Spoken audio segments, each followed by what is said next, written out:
Bien, seguimos con el segundo panel ya de esta tarde, el último panel de esta sesión vespertina del Congreso, el 9º Congreso del Avance del Gobierno Abierto, 5º Congreso de Gobierno, Transparencia de la Comunidad Valenciana.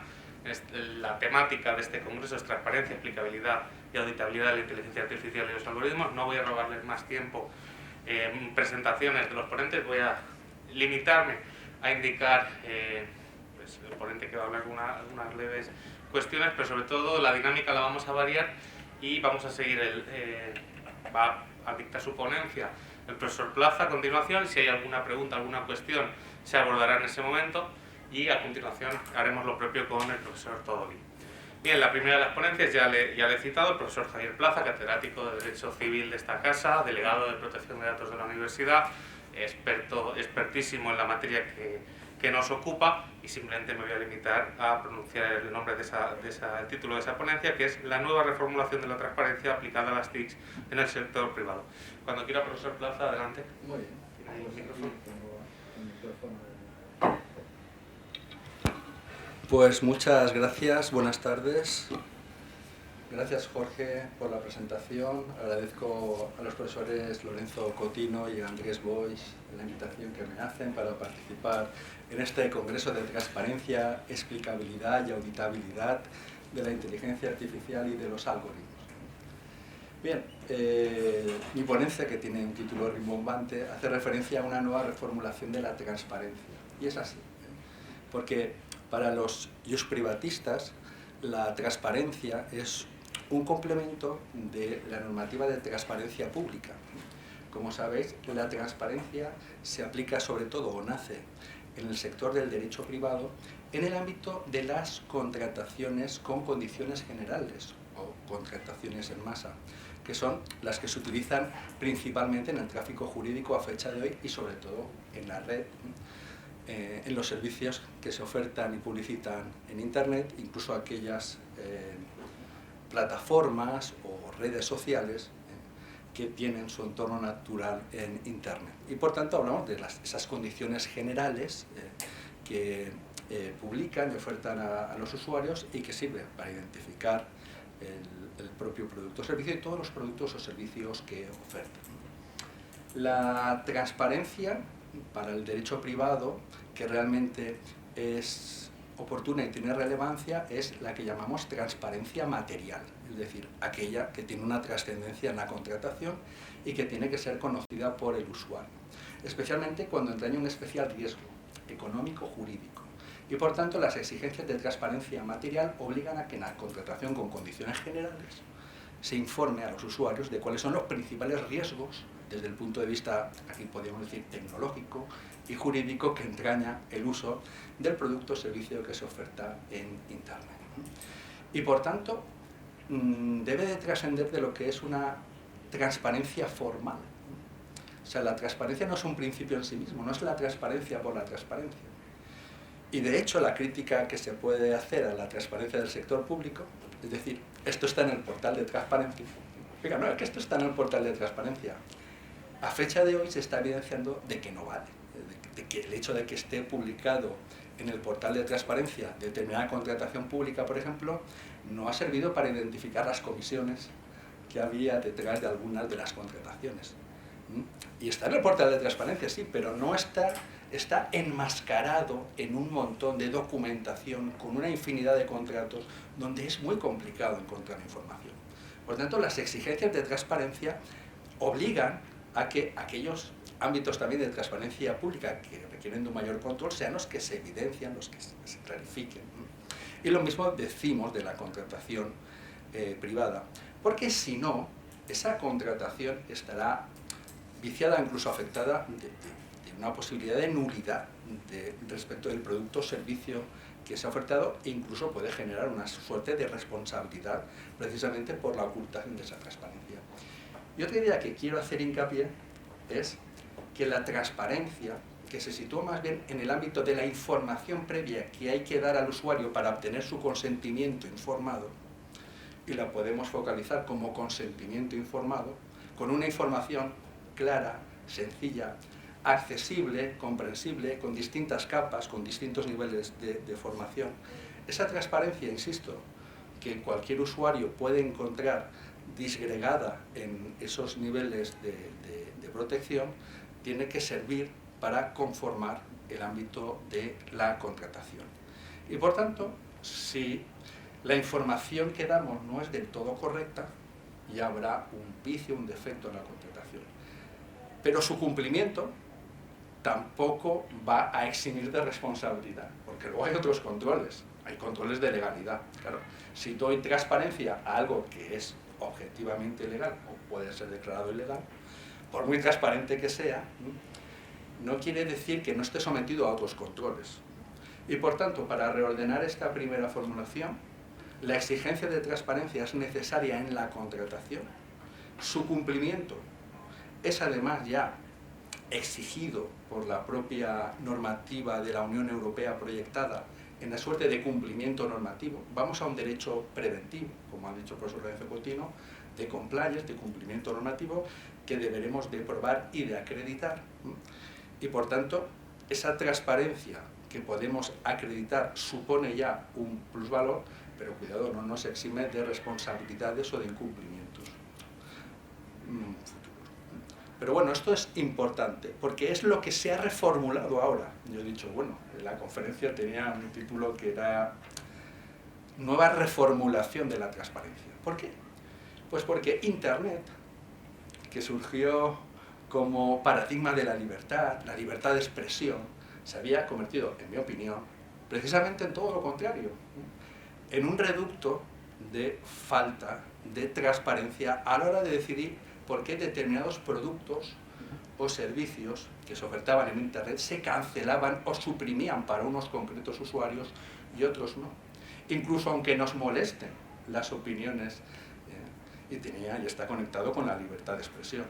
La libertad de expresión nos tiene que llevar a permitir que se puedan exponer abiertamente opiniones que no compartimos, siempre que se expongan dentro de los límites que marca el propio derecho, de respeto a los derechos de los demás, por supuesto, y de una cierta veracidad en la información de los hechos que se exponen.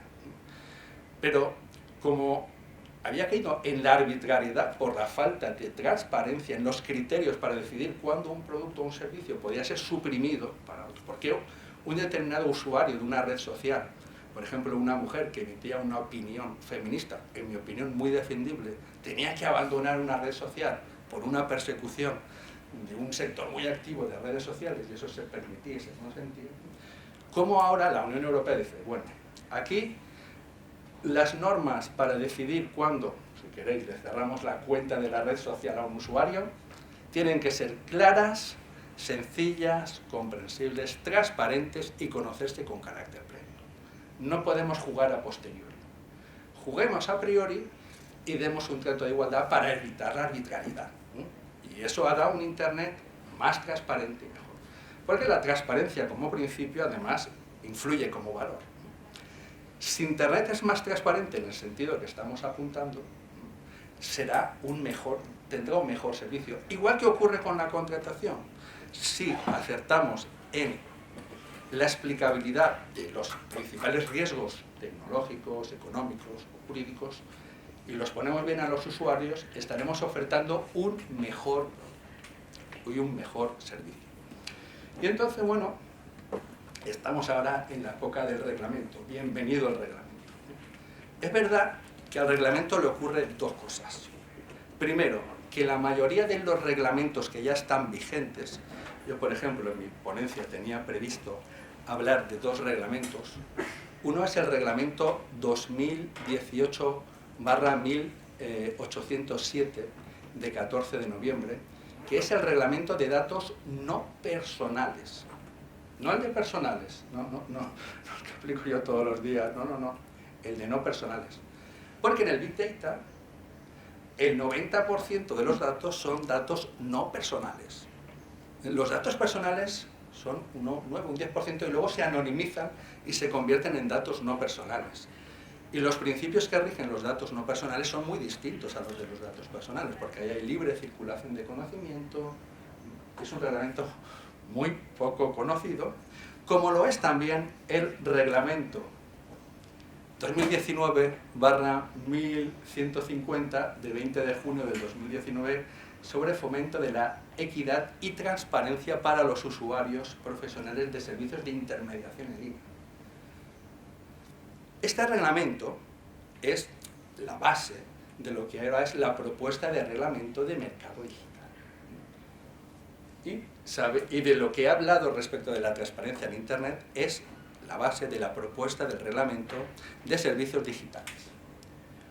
Como los reglamentos no se conocen, se han autobautizado. Dice, bueno, propuesta, o cuando sea reglamento de servicios digitales, entre paréntesis, ley de servicios digitales. Porque lo que quiere decir la Unión Europea, oiga, es que estas normas ya son directamente aplicables en el Estado. No va a haber un acto de incorporación, se tienen que aplicar ya. Y eso es lo que ocurrirá con esa normativa. El reglamento 2019/1150 tiene un componente normativo. Expande el concepto de consumidor, en contra de lo que sostiene la jurisprudencia del Tribunal Supremo, que constriñe el concepto de consumidor a aquel que actúa fuera de su actividad empresarial o profesional. Aquí lo amplía a un concepto que es usuario profesional. ¿Y quién puede ser usuario profesional? Ya es el concepto, una multinacional. Una multinacional que contrata con un servicio de intermediación en línea, y como el servicio de intermediación en línea está en una posición privilegiada para que se contraten determinados productos o servicios, pues las compañías quieren transparencia. Oiga, si usted se sitúa, por ejemplo, en el ámbito de decir cuál es el mejor seguro, un intermediario, quiere un seguro de vida, quiere un seguro de accidentes, este es el mejor seguro. Pero como usuario, ese es el mejor seguro porque le paga la compañía de seguros. ¿Y usted ha excluido alguna de las compañías del seguro que operan en el mercado y con base a qué criterios?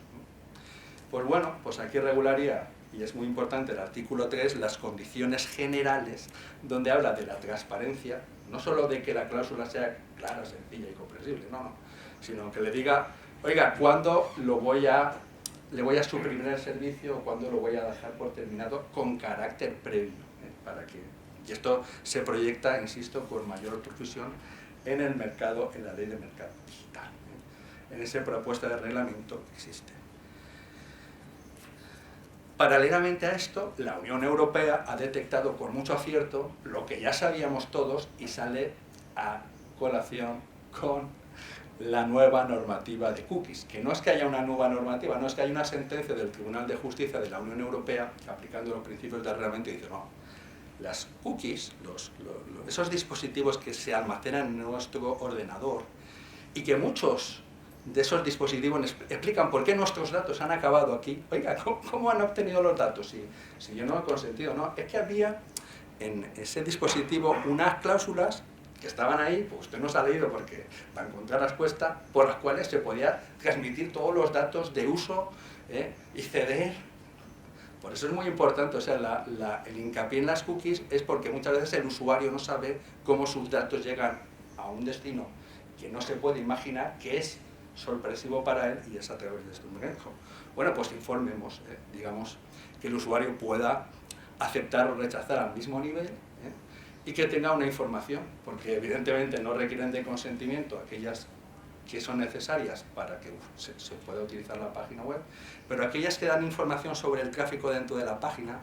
Imaginaros para la página web del Corte Inglés lo importante que es saber si un usuario ha ido a viajes, cruceros al Caribe, a partir de ahí llega al avión, o ha ido a contrato de seguro de vida, y está viendo seguros de vida porque, claro, detecta las necesidades y puede facilitar información, incluso lo que ya son cesiones de datos a terceras compañías que trabajan, aunque estén vinculadas, sí, pero ya es una compañía, la agencia de viajes del Corte Inglés, la compañía de seguros del Corte Inglés, que te hace ya la oferta personalizada, aunque tú simplemente estabas mirando, pero te llega.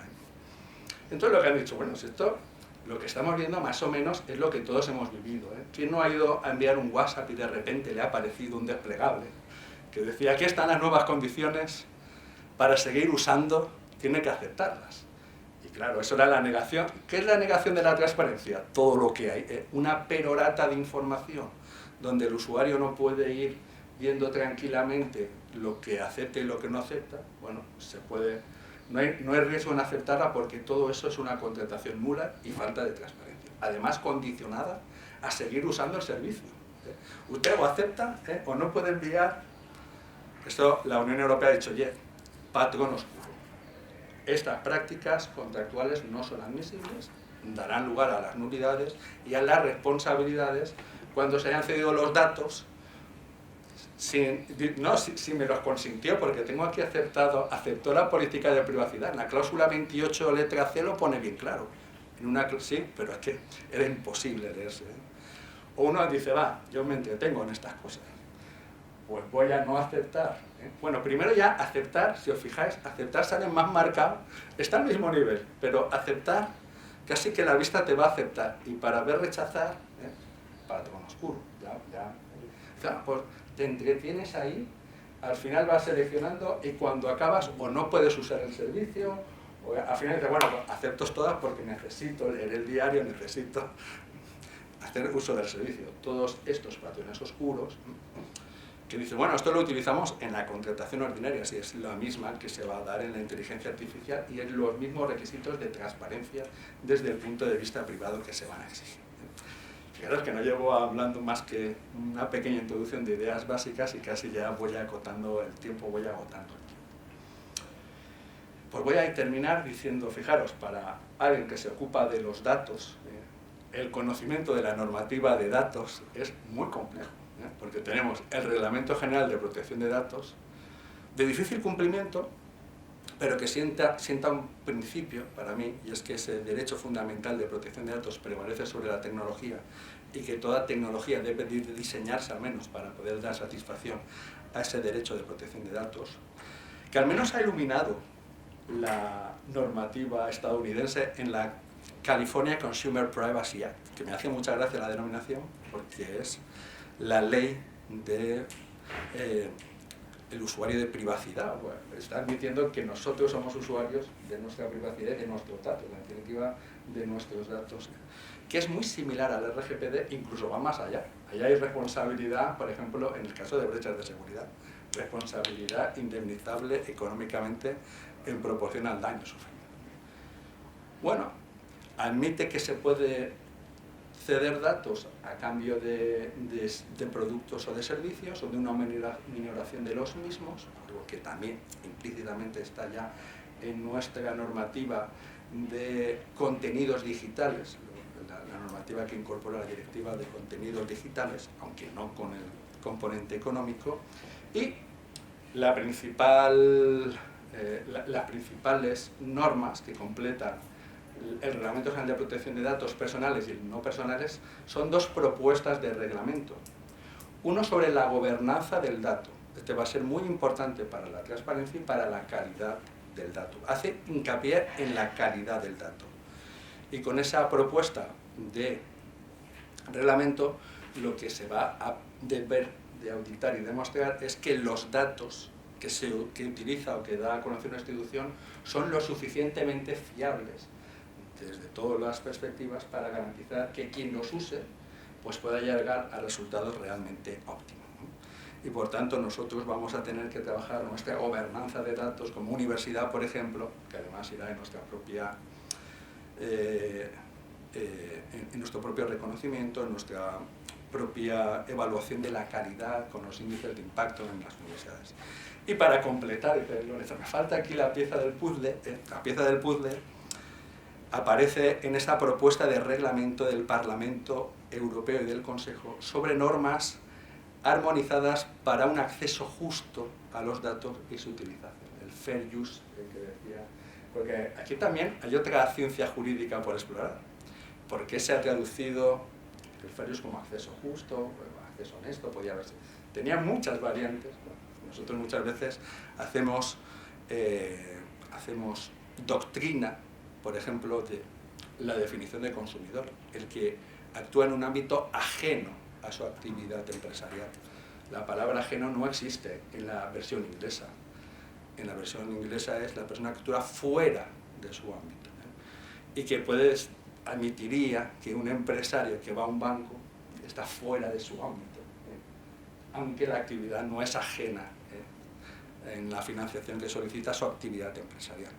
Bueno, pero eso nos llevaría a muchos terrenos. Bueno, ¿qué novedades? Bueno, pues lo que hemos dicho, aquí aterriza el Internet de las cosas. O sea, nosotros tenemos los asistentes virtuales, aparecen aquí, decimos, tenemos aquí un asistente virtual. No, antes de activar el aparatito, el usuario debe saber qué puede hacer el aparatito con todos los datos que van a ser utilizados. De hecho, aparece un nuevo concepto de datos.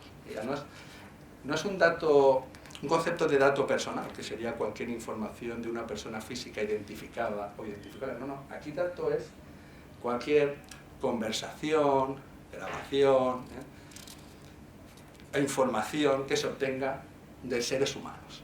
Aunque se anonimicen, sí, pero bueno, oiga, que me pueden aquí, si lo pongo en la cocina y de repente, pues, hago el acto sexual en la cocina, pues, esto lo puede oír, lo puede grabar y lo tengo que saber, ¿no? Pues me iré a mi habitación. Hoy que está tan de moda esto del contrato bueno, el acuerdo prematrimonial, ¿no? Que obliga a 4 actos sexuales por semana. Esto muy comentado y que nos lleva al debate de esto es jurídico, esto es legal y esto es ético.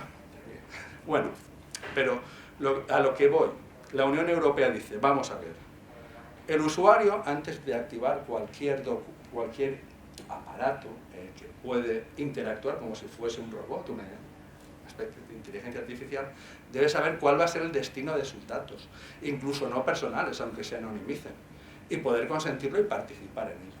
Pero además da el derecho que tiene todo usuario a saber qué datos ha generado, porque vamos generando datos, vamos generando una cantidad de datos que pueden llegar a muchas manos, pero que yo también, el usuario, puede tener el retorno, y eso es lo que le da la directiva. Completa, por tanto, para mí, completa las piezas del puzzle, pero es una directiva que yo invito a que os leáis porque tiene muchísimas derivadas.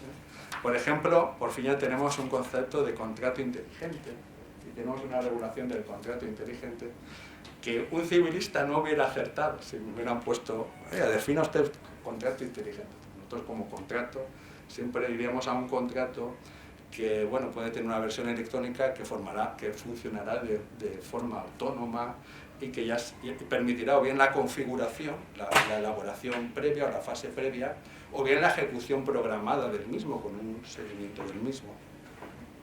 Y aquí va a la esencia de lo que es el contrato informático, el contrato...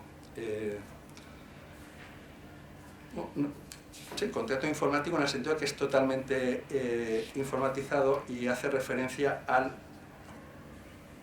contrato inteligente. Aquí lo he puesto como contrato inteligente. El software, programa informático, software almacenado en un registro electrónico que permite su seguimiento a través del libro mayor electrónico. Lo que digo yo de las dificultades de traducir, pero aquí ya los del blockchain estarán de acuerdo. Esto por fin aparece también en la normativa. Es una propuesta de reglamento, la de 23 de febrero del 2022, que se autointitula Ley del Dato, Ley de Datos en concreto. Aquí tenemos la Ley de Datos, y que, pues bueno, nos alumbra muchísimas cosas. El Internet de las Cosas, el blockchain, el contrato inteligente o el smart contract, y sobre todo nos completa la transparencia, que tiene que ser previa a la utilización de un producto o de un servicio y que también genera derechos posteriores porque, insisto, el cumplimiento de la transparencia va a ser un sinónimo de calidad del producto o servicio, va a evitar, va a suponer como cumplimiento normativo el evitar responsabilidades por esa sola fuente. O dicho con otras palabras, no cumplir con la transparencia tiene enormes riesgos por lo que entraña en materia de contratación y de responsabilidad, aunque cumplir la transparencia, insisto, no supondrá más que tener cubierto ese aspecto de cumplimiento normativo, pero no supone validar, por ejemplo, cláusulas abusivas. El control de transparencia es previo al de abusividad, pero si he puesto una cláusula como predisponente que establece un desequilibrio, el juez, viendo que al menos hay transparencia, porque si ya no hay transparencia, ya fallará en nulidad de responsabilidad, pero si hay transparencia, luego sí que podrá seguir al siguiente control, que es de legalidad, sobre si hay un equilibrio de las prestaciones.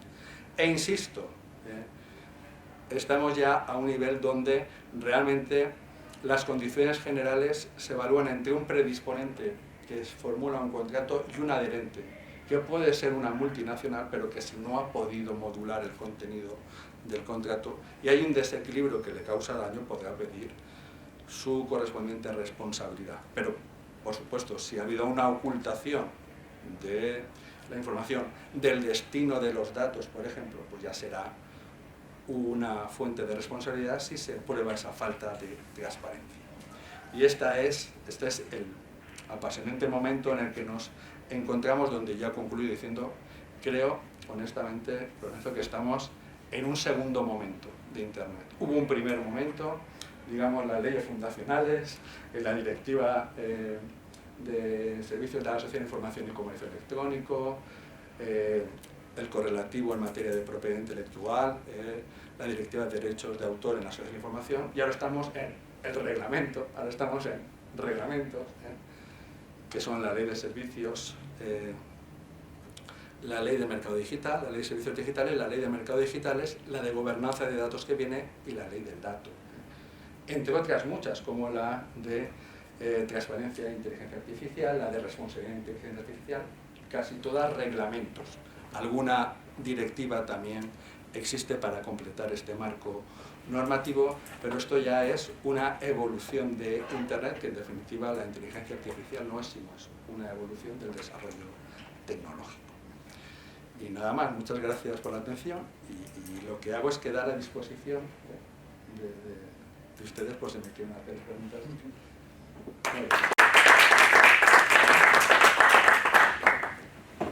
Como hemos adelantado, si alguien quiere hacer alguna apreciación, algún comentario, o mientras alguien se lo piensa, yo sí le quería hacer una reflexión también para ver cómo lo ve usted sobre todo.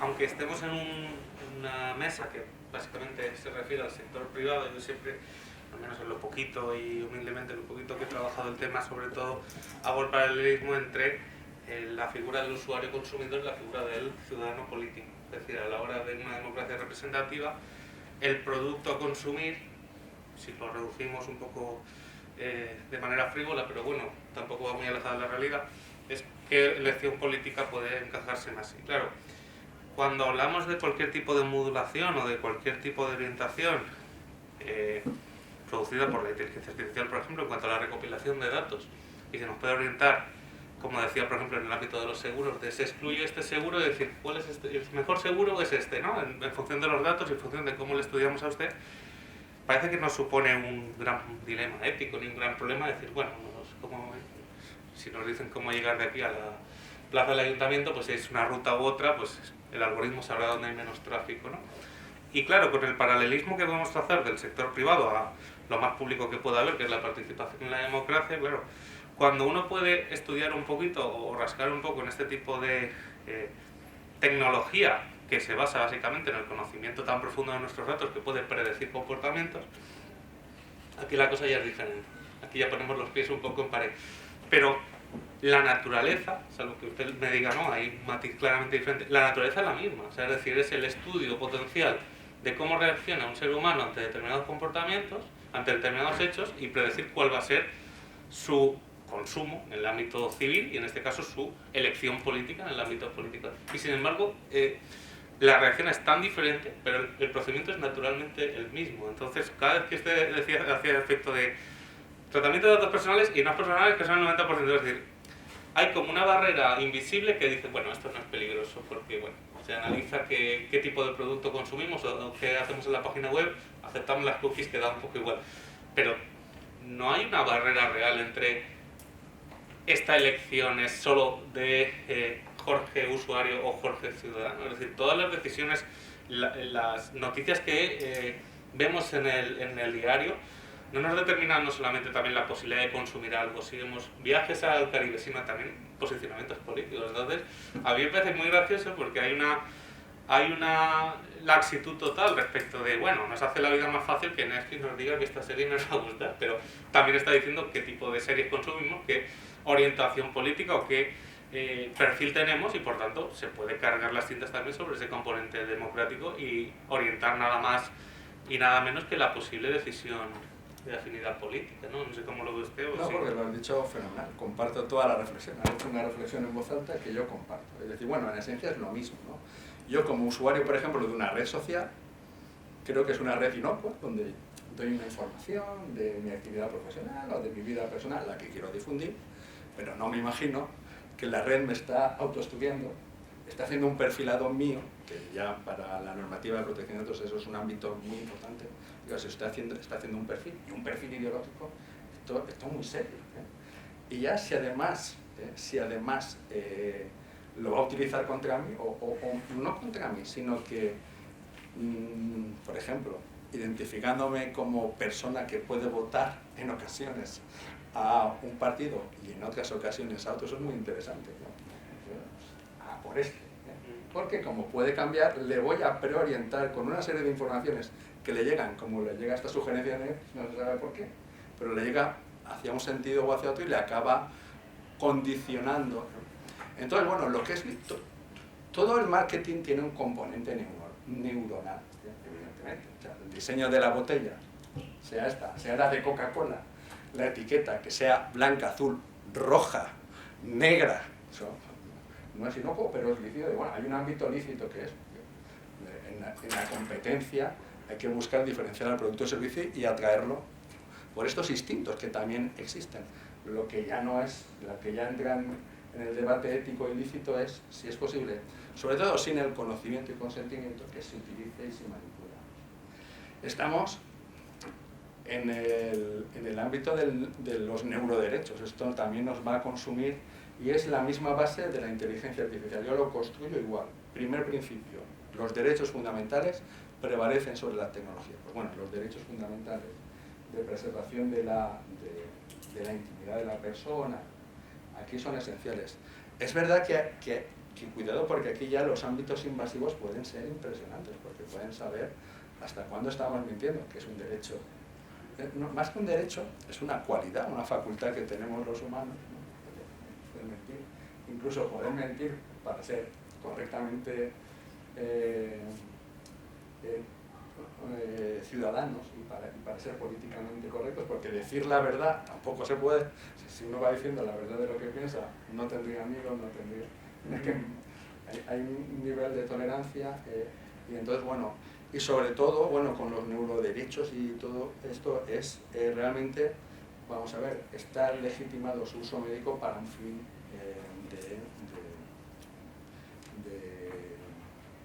digamos, de ámbito médico o con el fin de procurar la sanación, la curación, o incluso para aquellas personas que no tienen otra forma de comunicarse, pues que lo puedan hacer a través de un dispositivo informático que sepamos si tiene sed, si tiene necesidad de ir al aseo, si se le pueda llevar, o estas cosas, ¿no?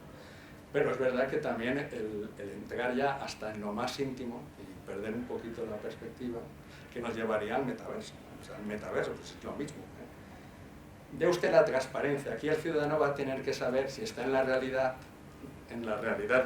física o está en otra realidad, qué consecuencias tiene estar en otra realidad, que es una ficción. No puede perder el horizonte de la ficción, sobre todo cuando eso sea de coste económico. Cuando estar en el otro universo tenga un coste económico, y qué coste económico, todas esas cosas. Y además con los derechos, con el tema de que parece que la mente se puede potenciar hasta niveles insospechados, y con el derecho de acceso todos a esa evolución. Bueno, estamos, insisto, en la FED, pero yo diría, bueno, pues entonces los que han hecho el reglamento de la ley del dato han acertado. Hay dos derechos. Uno, previo, quiero conocer qué van a hacer con mis datos, aunque los anonimicen, pero que tengan origen en mi actividad cotidiana, por si quiero participar o no, porque a lo mejor no quiero participar. Y si eso es lo que van a hacer por el hecho de que yo utilice un asistente virtual, pues no lo utilizo. O tengo derecho a saber qué implica utilizar ese asistente virtual. Pero luego, si no lo sabía y lo han utilizado, tengo derecho a que me digan qué datos míos, y que sean fácilmente accesibles, conocibles, y sobre todo si me han hecho perfilados de cualquier ámbito. Y ya si tienen trascendencia porque me llevan a un ámbito de contratación o me excluyen de una contratación, la que sea pública o privada, pues con mayor motivo. Y por tanto, pues bueno, podemos concluir que la transparencia va a ser un principio esencial, tanto en el sector público como en el sector privado, en la contratación, en el diseño de las condiciones generales. Y cuidado, no se trata de la transparencia formal, no se trata de poner un clausulado que sea... No. Yo quiero que me subrayen los principales riesgos, los más transgresores, los que éticamente o jurídicamente todos comprendíamos que son los más cuestionables, para conocerlos y para aceptarlos o no en mi ámbito de libertad. Muchísimas gracias, profesor Plaza. ¿Hay alguna reflexión, algún comentario más a realizar? Si no es así... Yo permanezco hasta y media, que es... la hora con el permiso de Adrián. Vamos a intentar cargar el otro ordenador porque el algoritmo nos está intentando boicotear, en este caso Adrián Todolí.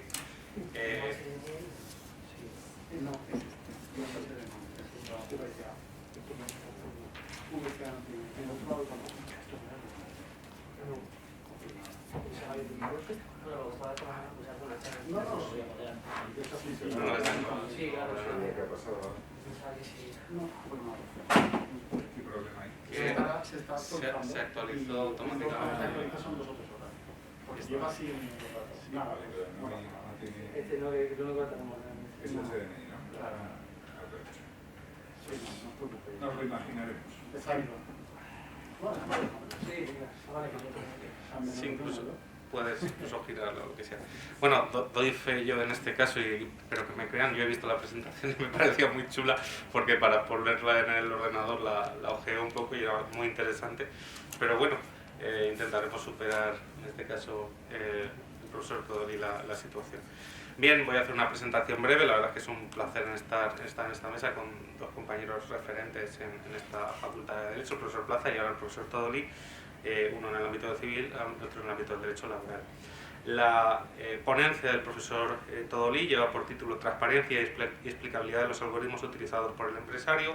Del profesor Todolí se podría hablar también mucho respecto de sus méritos y recorrido académico, pero bueno, en el contexto en el que nos encontramos simplemente resaltaré que no es poco, que es profesor de Derecho del Trabajo de esta facultad, de manera también muy veloz y fulgurante, y que en el ámbito que nos ocupa pues es miembro de la comisión de expertos nombrado por ello por el Ministerio de Trabajo respecto de algoritmos y trabajo, a la redundancia. Cuando quiera el profesor Todolí, adelante, muchas gracias. Muchas gracias. Bueno, pero en primer lugar, por supuesto... sí. Yo me he olvidado, pero... Muchas gracias. Bueno, en primer lugar, agradecer al profesor Lorenzo Cotino por la invitación. Para mí es un placer estar en estas jornadas y, por supuesto, compartir mesa con el profesor Plaza también es todo un placer. Yo voy a ir directo al grano también por el tiempo y también, bueno, porque yo creo que las preguntas puede ser lo más interesante. Es una pena porque había preparado una transparencia. Bueno, voy a intentar transmitirla, aunque las imágenes pues no van a poder ser transmitidas, pero no pasa nada.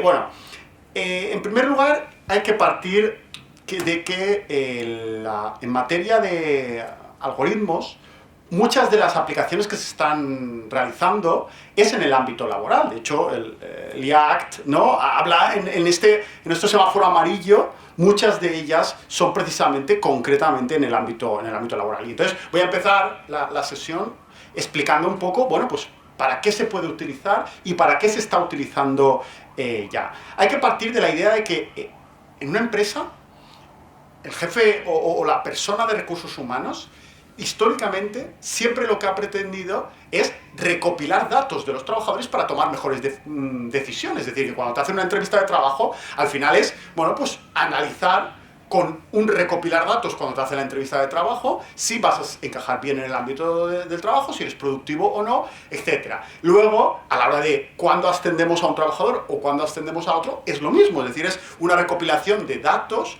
que se tiene de ese trabajador o de esa trabajadora para saber luego qué hacer con él, pues ascender o no ascender, darle un bonus o no darle un bonus, o despedirle, porque al final también, en base de hechos y datos, es cuando se toman decisiones de despido o de otra cuestión.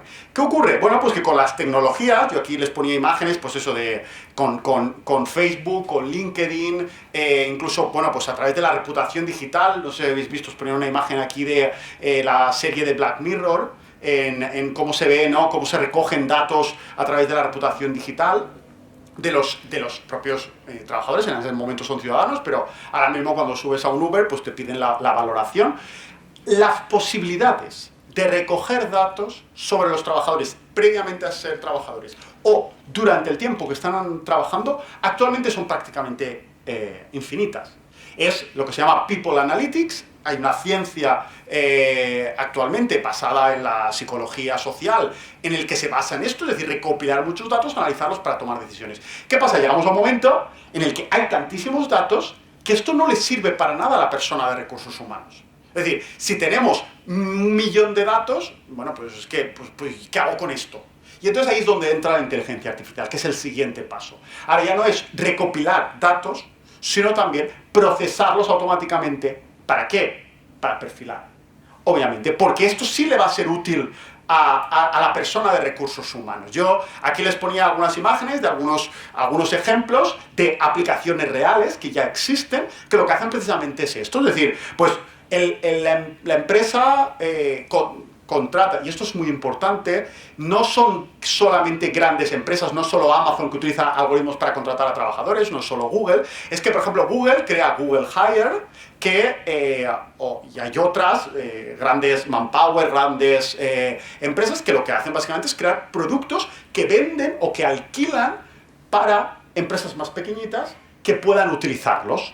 Es decir, se crea un algoritmo que perfila a los trabajadores, es decir, toda la información que hay en Internet sobre un trabajador, la perfila y acaba, ya digo, si vierais la imagen, se ve muy gráfico como a un trabajador le ponen un 85%, al siguiente le ponen un 82%, al siguiente un 84%, perdón, un 81%, y al más bajo pues un 5% de capacidad de liderazgo, de compromiso con la empresa, de fiabilidad, de lealtad, bueno, incluso una nota global de, bueno, pues este trabajador encaja con el puesto de trabajo, de acuerdo con el algoritmo, en un 45% y otro en un 92%. Luego es posible que la empresa haga caso al algoritmo o no haga caso al algoritmo, pero si lo está pagando, suponemos que muy probablemente le acabe haciendo caso. Entonces, repito, esto no es solo que las grandes empresas tengan su propio algoritmo, sino que estas aplicaciones se alquilan o simplemente se venden como servicio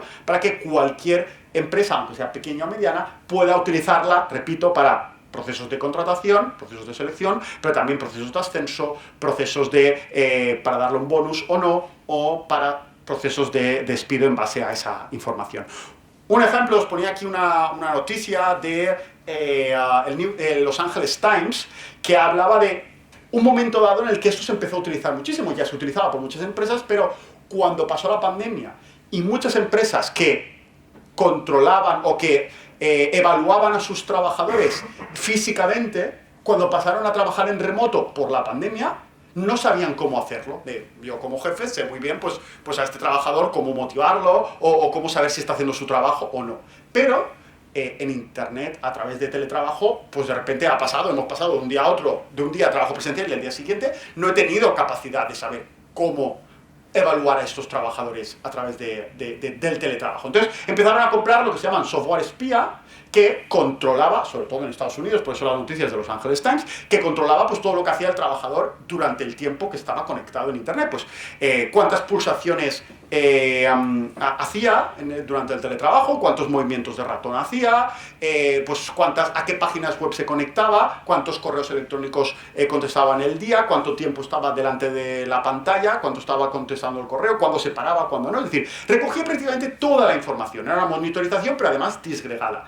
Repito, todos estos datos que un trabajador ha hecho 1500 pulsaciones o 1 millón de pulsaciones al día del ratón y 4 millones del teclado, bueno, pues son datos abstractos que muchas veces no le van a servir a la persona. ¿Qué es lo que sirve? que esto lo procese un algoritmo y al final le dé un ranking. El trabajador más productivo es Pepito de los Palotes, el menos productivo es este otro. Luego ya, claro, repito, es posible que esta información no se use para nada, pero muy probablemente, si hay un proceso de despido en algún momento, pues el que ha salido último en el ranking es el que se va a ir fuera. O a lo mejor no es una cuestión de despidos, sí que es una cuestión de, pues en este momento coge el jefe y dice, oiga, ha salido el último en el ranking, que sepas que o te pones las pilas o, bueno, pues eso, algo pasará, algo puede pasar porque ha salido en el último del ranking. No hace falta ni siquiera que se haga una amenaza explícita, porque el trabajador es muy consciente, si ha salido algo el último en el ranking, pues es el que tiene todas las papeletas. Entonces, si ni siquiera no hace falta amenazar, no hace falta nada, simplemente informar. Que incluso eso, hablamos de muchas veces transparencia, pues es que a lo mejor lo que hace la propia empresa es mandar ese ranking de, mira, que sepas en qué puesto estás del ranking, más vale que te esfuerces. Claro, ¿qué ocurre? Bueno, pues que muchas veces el trabajador no va a saber, bueno, ¿por qué he acabado yo el último en el ranking? Pues si yo estoy haciéndolo bien todo, estoy trabajando, pero no se sabe. Entonces, por aquí vienen los primeros problemas de transparencia. Por supuesto, esto también implica otros problemas, pues en materia de si esa información acaba publicada en Internet, porque estos rankings que son para un trabajo concreto, si acaban en Internet, pueden acabar provocando lo que yo he llamado la doble sanción, porque obviamente todo el mundo sabe que si en un trabajo hace mal su trabajo, luego habrá que ver si realmente lo hace mal, porque, repito, a lo mejor ese algoritmo no está funcionando correctamente, o a lo mejor ese algoritmo está valorando otros efectos. Pero poniendo que el algoritmo lo hace todo bien, si esa información, pues eso, entonces es que has hecho mal el trabajo y por eso se ha acabado despedido. Pero, ¿qué ocurre? Que todo el mundo sabe que si hace mal su trabajo puede acabar despedido. Pero ¿qué ocurre si esta información la publicamos en Internet?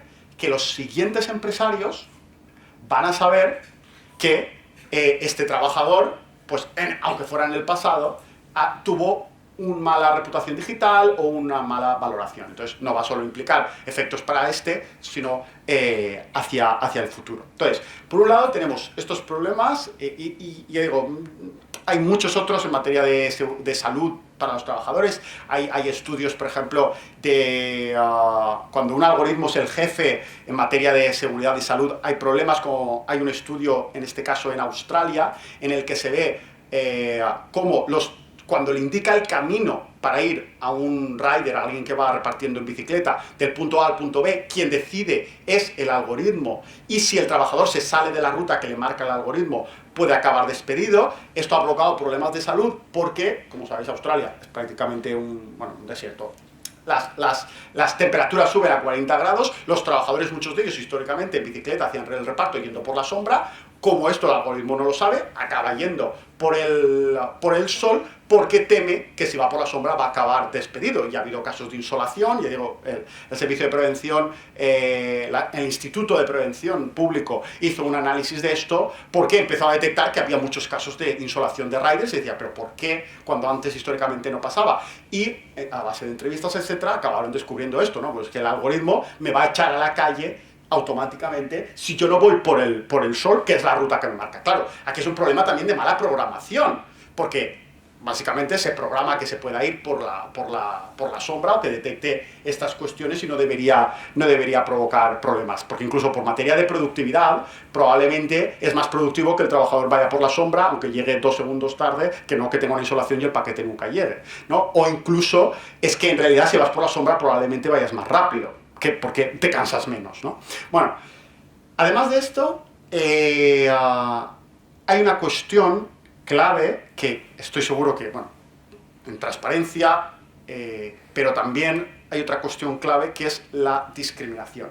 Yo no voy a extenderme mucho porque hay gente más experta en esta materia, pero a mí hay 3 cuestiones que me gustaría decir. Hay 2 que estoy seguro que todo el mundo conoce, y es que, bueno, pues que hay muchas posibilidades de discriminación, de perfilar ideológicamente a los trabajadores, si están en un sindicato o no. Simplemente sabiendo qué periódico leen, pueden saber si va a ser un trabajador conflictivo o no, porque si estás leyendo la Gaceta Sindical o estás leyendo en el periódico o en Facebook, le has dado me gusta al Salto Diario, pues es muy probablemente que la probabilidad de que te sindiques es mucho mayor que no, y por tanto las probabilidades de discriminación sindical en el mercado de trabajo concretamente son muy altas, aparte de discriminación, por supuesto, por razón de género y por muchas otras razones, pero específicamente el mercado de trabajo es un mercado en el que los empresarios suelen ser muy sensibles a intentar conocer de alguna manera la afiliación política, porque suele ir la política junto con la sindical, es decir, suele ir bastante porcentualmente conjunta, ¿no? Entonces, ahí hay que ir con cuidado. Y luego, además, es que, en general, esto no paro, me gusta repetirlo, porque yo creo que es muy importante recordarlo, y es que cuando un algoritmo está al mando, normalmente las minorías están en desventaja. ¿Por qué? Porque como funciona la ciencia estadística, necesita grandes datos. Entonces, si tú eres de una minoría, bien racial, bien de otro tipo, es muy probable que el algoritmo no tenga suficiente confianza en tus parámetros para tomar una decisión. Preferiría tomar una decisión sobre otro. Entonces, si tiene que contratar a uno u otro, la minoría en general siempre va a estar en desventaja porque tiene menos datos. Y como tiene menos datos, puede analizar sobre esa raza, sobre esos y entonces parámetros. Entonces es muy probable que decida contratar a otra persona porque no tiene suficiente nivel de confianza estadística para tomar una decisión sobre esa persona. Entonces, pero bueno, todo esto es siempre, además, en base a que se quiera no discriminar. Pero bueno, históricamente no se ha buscado eso en el mercado de trabajo. Por ejemplo, se ha hablado antes, ¿no? El problema de la calidad de los datos, es decir, que el algoritmo se alimente de datos no sesgados. Bueno, pero es que si por ejemplo le decimos a un algoritmo que decida a quién hay que contratar para un puesto del IBEX 35, de directivo en el IBEX 35, los directivos del IBEX 35 son un 90% hombres. Entonces, ¿qué va a decir este algoritmo? Obviamente es lo único que puede conocer. Por tanto, estamos perpetuando sesgos que en el mercado de trabajo se han dado mucho. Y es que se contraten hombres, blancos, etc., ¿no? Entonces, yo lo que intento simplemente es establecer las especialidades que pueda tener o los mayores problemas que pueda tener esta cuestión y la necesidad específicamente de que se tenga en cuenta para el mercado de trabajo los problemas que puede dar en materia de discriminación, en materia de transparencia, en materia de seguridad y salud. Entonces, también por no alargarme, obviamente podríamos hablar, pues eso, del artículo 22, que es aplicable al mercado de trabajo, pero que tampoco, yo quiero centrarme sobre todo en materia de especialidades. Y aquí en el artículo 22, no voy a, supongo que lo conocen, el artículo 22 del reglamento, ¿no? Pues que en principio da derecho a no ser objeto de una decisión basada únicamente en el tratamiento automatizado, que incluya la elaboración de perfiles, que es lo que vemos, que produzca efectos jurídicos. Bueno, problemas concretos en el ámbito laboral. Veo dos. Uno es, bueno, pues que si la normativa de protección de datos la tienen que aplicar las agencias de protección de datos, muchas veces no siempre se fijan en el mercado de trabajo. Es decir, porque yo lo entiendo, las agencias de protección de datos tienen muchos frentes y, bueno, históricamente quien ha defendido la legislación en el ámbito laboral ha sido la Inspección de Trabajo. Por parte de la Inspección de Trabajo pasa exactamente lo mismo. Es decir, bueno, es que la Inspección de Trabajo aplica lo que está en el Estatuto de los Trabajadores y estos derechos están o bien en Ley Orgánica de Protección de Datos, Reglamento Europeo, y entonces la Inspección de Trabajo tampoco lo está aplicando. Entonces, bien la Agencia de Protección de Datos por falta de personal, bien la Inspección de Trabajo porque no está en el Estatuto y por tanto desconozco, muchas veces no se aplica por ello, yo creo que está habiendo una falta de aplicación, porque estos algoritmos se están utilizando en el mercado de trabajo, a pesar de el derecho a no ser objeto de una decisión basada únicamente en el tratamiento de datos. Es verdad que tiene excepciones, pero, bueno, no parece que ni siquiera se apliquen. La segunda cuestión que quería comentar específica es precisamente estas excepciones, porque,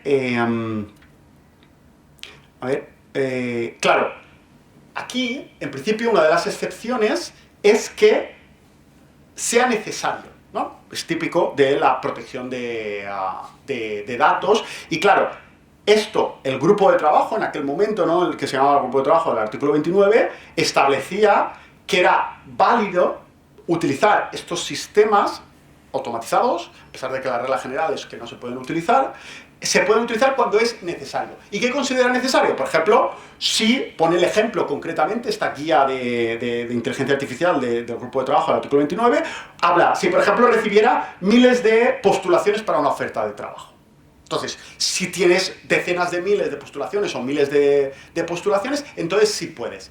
¿Qué veo aquí? Que aquí parece que hay un incentivo a que precisamente se acumulen más datos sobre los trabajadores, porque en ese momento, en el momento en que tengo tantos datos, yo voy a poder justificar legalmente de que entonces es necesario utilizar un algoritmo, porque como hay tantos datos, por tanto quizá la regulación lo que acaba es incentivando que aún se recojan más datos de los propios trabajadores, porque parece ser que el necesario se está interpretando en un sentido de número de postulaciones en este caso, pero que al final es de cantidad de datos. Si se tienen muchos datos, parece ser que entonces efectivamente un responsable de recursos humanos humano, valga la redundancia, una persona humana, no va a poder tratar todos estos datos y entonces será válido utilizar un algoritmo para hacerlo.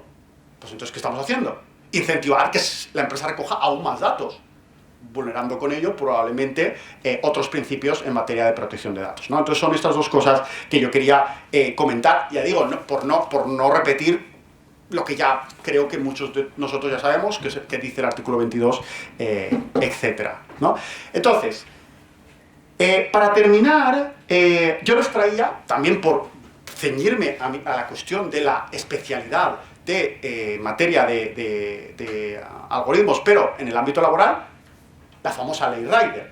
¿Por qué? La ley Rider, que tiene 2 artículos, y uno es en materia de presunción de laboralidad de los trabajadores de las plataformas de reparto, pero luego otro que lo que hace básicamente es hablar de transparencia algorítmica, específicamente para los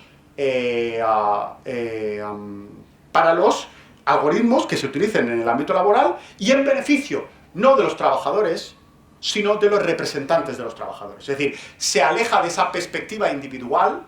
Y es que el artículo 22, pero también el reglamento, el artículo 13, los derechos de información del reglamento de protección de datos, se conceden al trabajador individual, lo cual es un problema en derecho del trabajo, porque en derecho del trabajo no se confía tanto en los derechos individuales, porque se entiende que no se van a ejercer por el propio trabajador, por miedo a ser despedido. Es decir, si yo voy y ejerzo mi artículo, el derecho al artículo 13 o el 14 de, oiga, recogido información y no me la has dado, derechos de acceso.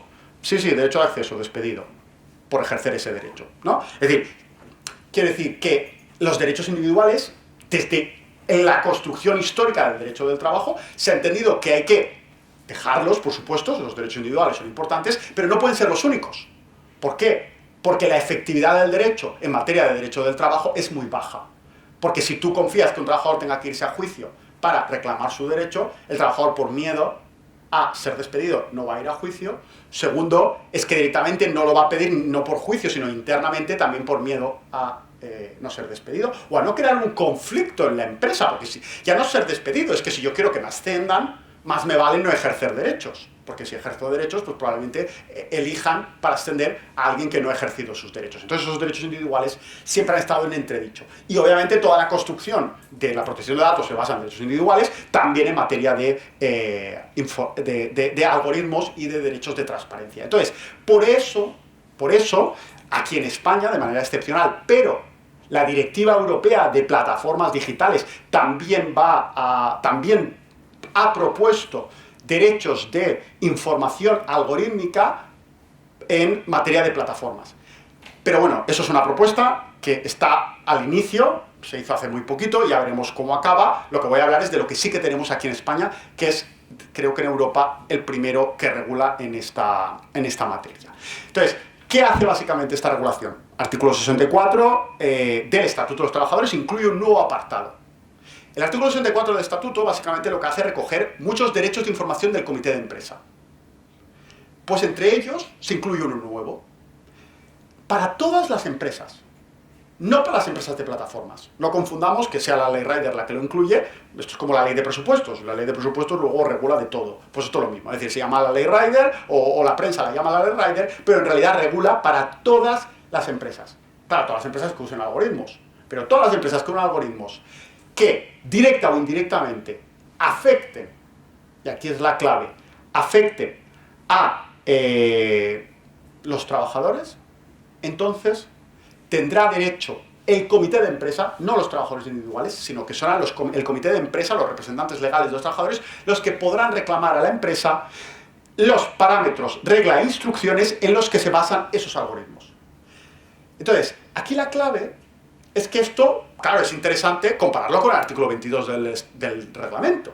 El reglamento, primero, no, claro, aquí un cuadro comparativo hubiera sido muy bonito, pero la idea es, lo voy a intentar con mis manos establecer dos cuadros, ¿no? Por un lado, Reglamento Europeo, derechos individuales, aquí son los derechos del comité de empresa, lo puede ejercer directamente los representantes. En segundo lugar, se exige en el derecho europeo, en la protección de datos, que sean los que sean cuando se tomen decisiones automatizadas únicamente por ese sistema de algoritmos. Aquí no. Aquí habla de afectar. Por tanto, no son decisiones. Es que puede ser que simplemente, bueno, pues estos datos se utilicen para elaborar perfiles que luego la empresa no haga nada con ellos o haga algo, pero junto con mucha más información que recoja el propio persona humana, es decir, no el algoritmo. Porque, repito, con que afecte, claro, afectar, ya veremos cómo lo interpretan los tribunales, pero obviamente la composición es muy distinta.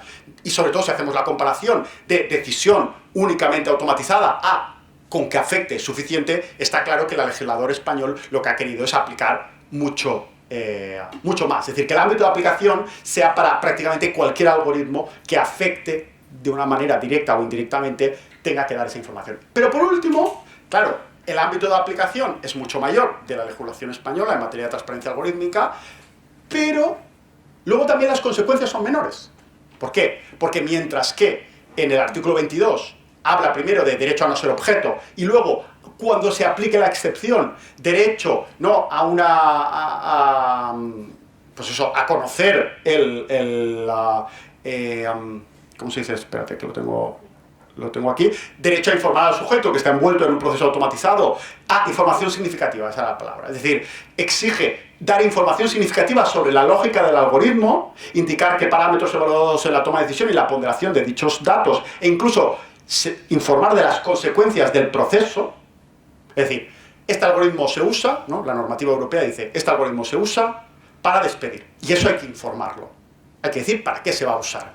Bueno, pues aquí la legislación en materia del Estatuto de los Trabajadores, en transparencia algorítmica para el comité de empresa, solamente dice que hay que dar los parámetros, las reglas y las instrucciones. Pero no dice, por ejemplo, las consecuencias. ¿Para qué se va a usar? Yo, por ejemplo, interpreto que eso está incluido, aunque en la literalidad no está. Si tú le das información al comité de empresa de cómo funciona el algoritmo, pero no le dices para qué lo vas a usar, está bastante cojo. Es decir, yo creo que hay que interpretar de forma finalista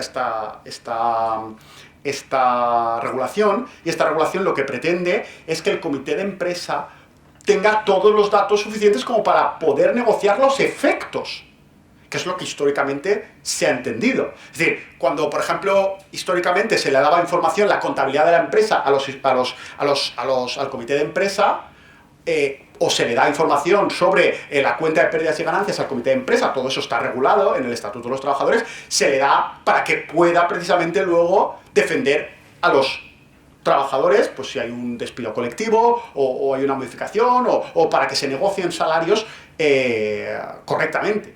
Entonces, en plano de igualdad, claro, si no le damos información que necesita, en realidad no podrá ejercer sus funciones. Entonces, esto creo que hay que interpretarlo de esta manera. Nada, yo con esto termino. Muchas gracias. Muchísimas gracias, Adrián. Sobre todo el desajuste que llevamos de tiempo arrastrado por el principio, pues ha obligado a tener que acelerar un poquito algunas materias, pero bueno, interesantísima la ponencia, por supuesto. Si alguien quiere realizar algún tipo de reflexión ante yo creo que muy completa y muy instructiva ponencia del compañero. Sí, Estrella. Hola, gracias. Perdonad que me incorporo un poco más tarde, pero sí que he pedido... Pero acércate al micrófono, por favor. Puedes ponerle bien ahí. Vale.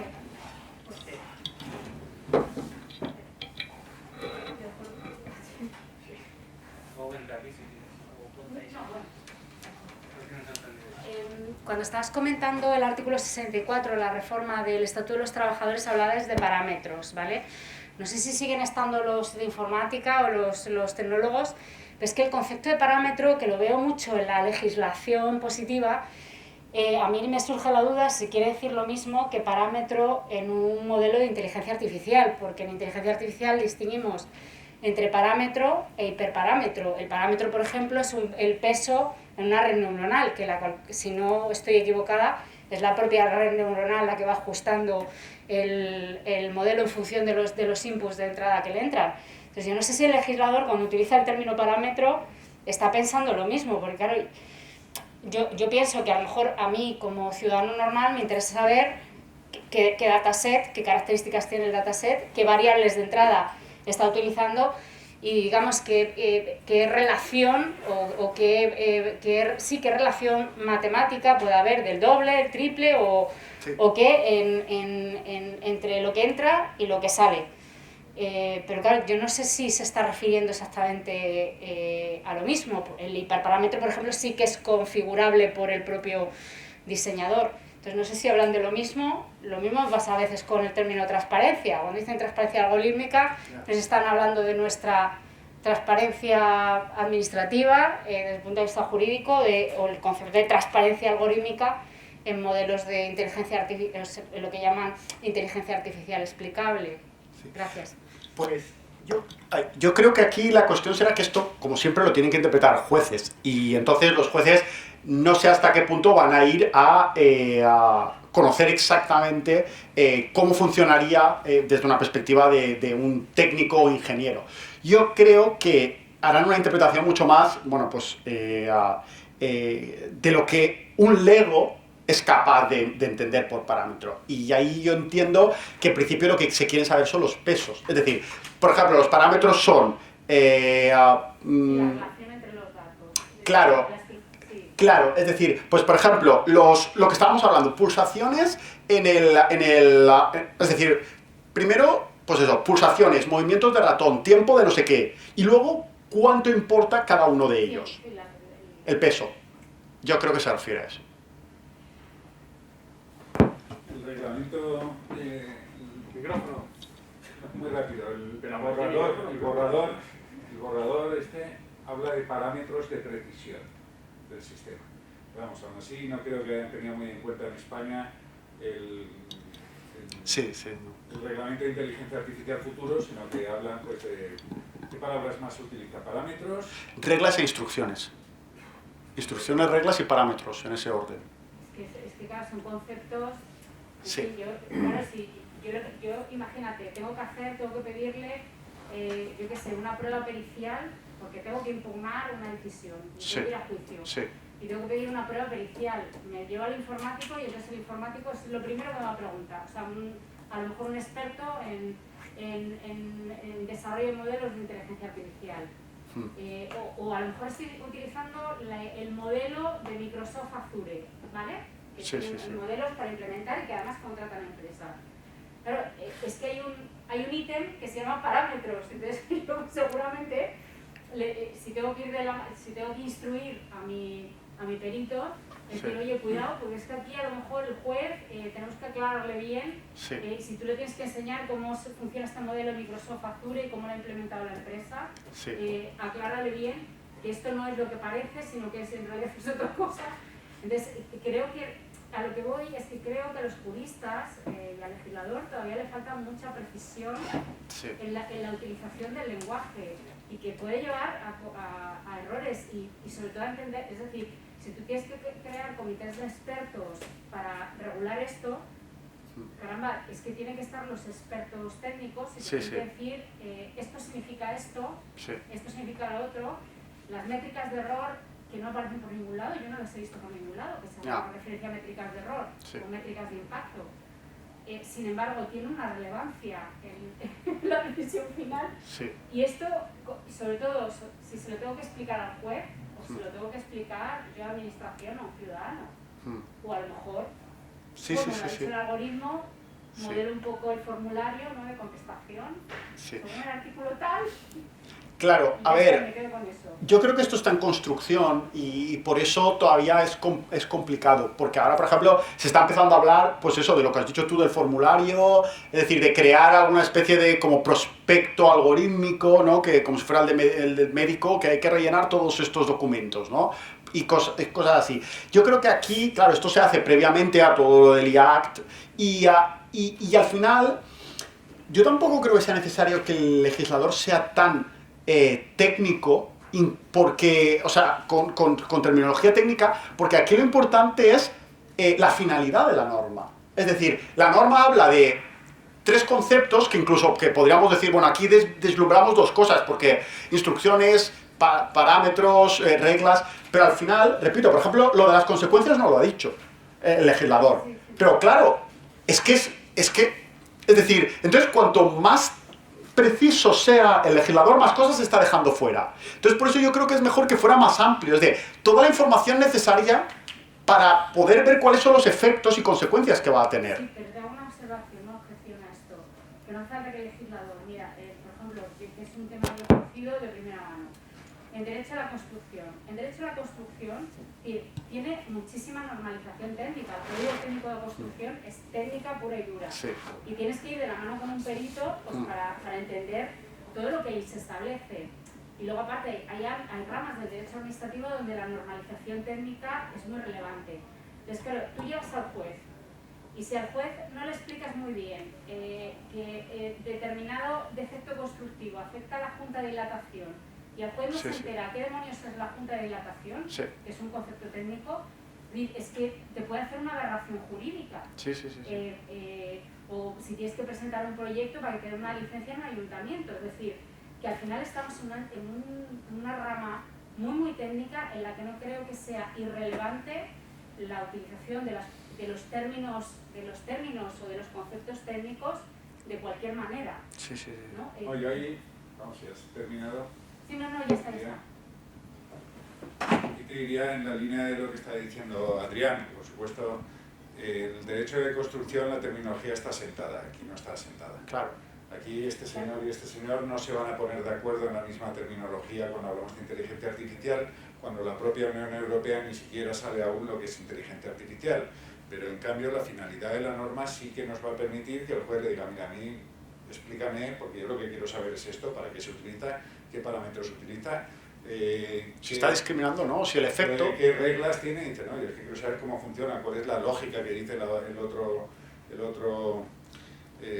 artículo. El artículo 22 habla de la lógica del algoritmo, entonces sí que se puede desdibujar qué es lo que pretendes, que luego ya te lo expliquen técnicamente y te lo traduzcan. Hoy por hoy, ¿por qué? Porque además aún no se ha desarrollado la normativa técnica, la estandarización y la normalización de inteligencia artificial aún no está del todo desarrollada. Es decir, la normalización ISO, UNE, ENOR, todas estas cosas está, pero está en construcción. Con lo cual, a mí me da la impresión, y concluiría esta intervención, porque era lo que iba a preguntar, que casi estoy seguro de la respuesta, y es que esta norma está en vigor, ¿sabemos ya cómo se está informando? No, o sea, no se está informando. De hecho, a mí es eso, en algunos sindicatos, porque claro, esto al final, como son representantes de los trabajadores, los que lo tienen que solicitar son los sindicatos. Y ellos mismos no saben qué pedir. Es decir, claro, sí, tienen una norma, pero no saben todavía, bueno, vale, pero ¿qué pedir? Y claro, de hecho, es que el primer paso es que muchas veces no saben que se está utilizando un algoritmo. Los propios representantes, ahora que han visto en su estatuto de los trabajadores que hay algo que habla de algoritmos, están empezando a preocuparse de, que las empresas están utilizando algoritmos. Bueno, pues entonces, si la ley me ha dicho que tengo que preguntar, será porque esto es importante. Y se están formando ahora en esta materia. Pero todavía eso es muy pronto. Y yo, claro, ahí, vamos, por ejemplo, si algunos cursos que he dado sobre esta materia, yo siempre digo, a ver, que no intenten complicarse demasiado, porque al final, por ejemplo, intentar ver qué dice el algoritmo. No, esto no es lo importante, porque es como cuando tu jefe te decía, ven a trabajar el sábado, tú no querías saber en la mente de esa persona qué le ha pasado por tú venir a trabajar el sábado. Tú lo que quieres es de, vale, yo vengo a trabajar el sábado, pero mi derecho me dice que no. Entonces, yo no tengo que saber qué está en tu cabeza para llegar a la conclusión de que yo tengo que trabajar el sábado. Lo que tengo que saber es de, mira, hay una apariencia, por ejemplo, de que son las mujeres las que vienen a trabajar el sábado. Aquí hay discriminación. Con los efectos. Sin ni siquiera tener que saber qué pasa en la mente. O en este caso en el algoritmo. Entonces, al final yo creo que la clave es pedir información sobre los efectos que está provocando las decisiones tomadas por ese algoritmo. Porque así es como sabremos si hay discriminación, si no, y todo eso, ya digo, eso sí que los sindicatos lo tienen muy claro, porque históricamente es lo que han venido haciendo, es decir, pues si el efecto es discriminatorio, si el efecto provoca que, por las razones que tú has tomado la decisión, que mi salario se ha visto reducido, pues la consecuencia es lo que a mí me preocupa. ¿Cuál es el proceso de toma de decisión? Muchas veces no se ha impugnado, se ha impugnado el fondo, el resultado. Entonces, yo creo que aquí es lo mismo. Es decir, yo creo que los sindicatos tienen que ir en esta línea, que muchas veces, pues sí, saber los datos del inicio, pero sobre todo los del final, de dame una lista de todos, cuáles son las consecuencias que está provocando este algoritmo. ¿Y la empresa va a reconocer que el algoritmo está provocando discriminación? No, claro que no, pero pero te va a dar los datos, ¿no? Pero es que al final yo lo que veo es que, o sea, entiendo que la norma no puede entrar a particularizar ni a ser concreta, porque decimos que no hay acuerdo en la terminología. A ver, no hay acuerdo en el legislador, pero los técnicos, es decir, los que trabajan estas cosas, hablan un lenguaje común, y es que están ahí todos los papers, o sea, todos los papers, incluso nuestros científicos españoles que publican en las revistas sobre estos temas, las revistas de impacto, vienen utilizando una terminología que para ellos está sentada, porque esto no es nuevo, y esto ya desde hace muchos años está trabajando. Otra cosa es que haya salido a la luz.